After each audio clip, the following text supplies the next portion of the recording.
Students from the University of Johannesburg's earmarked on a march today in support on a 7-year-old rape victim.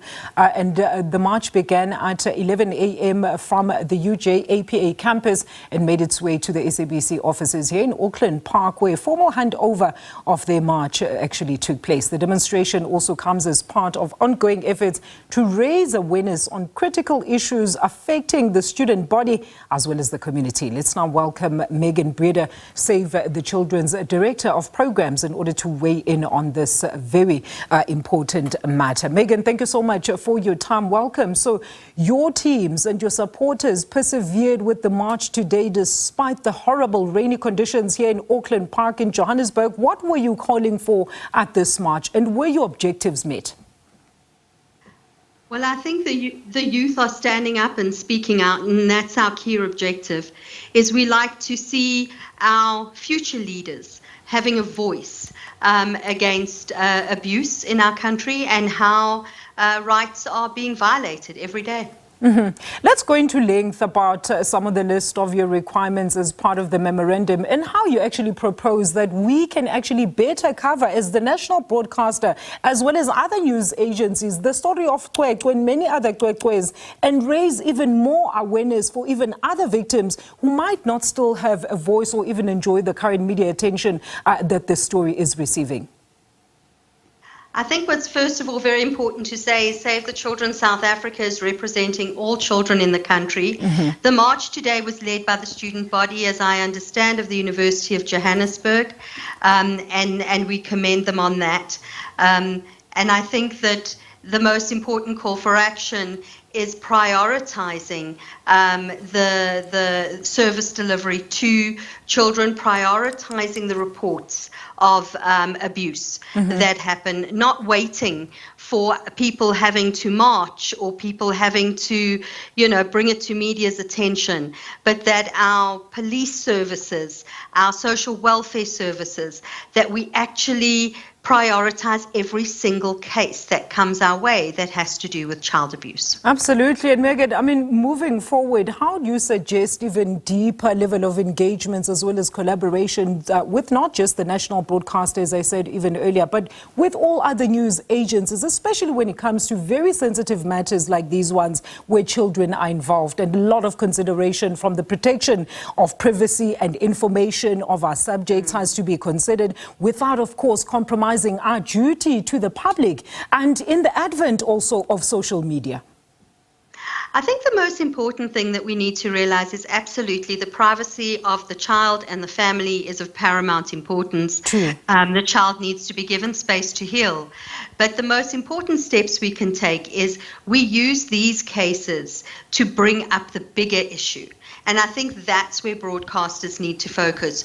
Although we start the discussion based on the case at hand, we have the opportunity to dig deeper and to start calling for action from our police, asking for people to be held accountable, and actually, reporting more frequent. Maybe not when we see just a case in media, but inviting maybe different groups such as Save onto programs like you already do, but collectives where we can talk together as a sector and say, this is what we're seeing across the sector, not just Save the Children, but child welfare, men and women against child abuse. There's so many of us. Media could bring us together. And let's hear that voice, and let's hear the many, many stories where our system is failing our children. Absolutely. But Megan, maybe just talk to us about the level of sensitivity also that we need to apply when dealing with such sensitive matters. Yeah, absolutely. I think that, we're very fast to want to know the details of exactly what happened. I think that very often that becomes human nature. We want to know. But the truth of the matter is it should be enough for all of us to know that an offence has happened against that child. We do not need to see the detailed police reports at this level.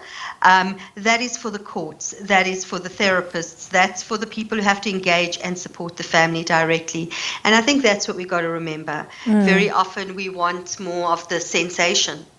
sensationalist view of the details, and that's not necessary. This child has been abused, something bad has happened, and now we're asking, what are we doing about it as a country, as government, to make sure that this doesn't keep on happening to children? Absolutely. And for organizations such as yourselves, Megan, I'm sure you're always at the forefront of such cases. So you've got a lot of experience in dealing with this. So how would you then advise those, especially parents? Because I remember when this story first came out, the parent actually had to go to social media to raise awareness around the fact that she was feeling like the story was not receiving the necessary attention that she actually deserved. Yeah. Well, in many ways, I commend the parents for even taking that stance. If they weren't being heard, we have to find the channels to be heard. But I do think that as a civil society sector, we also have a responsibility to make sure that communities know who we are, know who can stand with them, and help bring these matters to the forefront. And there's a lot. We have a strong civil society sector when it comes to advocating against child abuse. And it would really help, I think, the more we get to talk to media, the more people get to know who are your partners that can support you when these terrible things happen. And when, let's say, a parent, like in such a case of the Kwekwe victim, Megan, comes to your organization seeking assistance, what likely is the process that would be unfolding once you receive this type of information? Okay, so very importantly, Save the Children South Africa does not provide direct service delivery when it comes to child abuse. Our focus is on promoting child rights, identifying grievances where rights have not been met.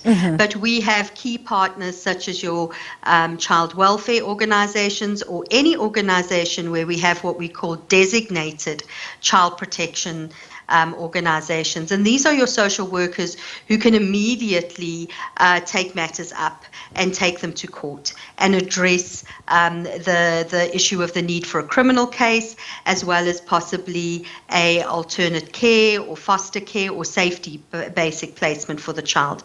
So we would facilitate that process, making sure that every child gets to where they need to be at the moment they need to be. Very importantly, though, there are some excellent services such as your Tutuzela centers, and these are centers that provide holistic service. So if there's one of those in your area, there is medical help, there's social assistance immediately, as well as legal assistance provided.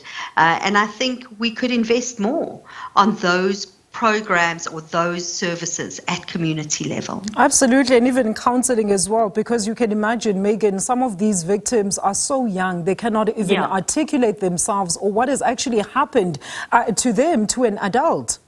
Yeah, absolutely. And I think that also what happens is very often communities don't believe young children because it's hard for them to articulate what's happened.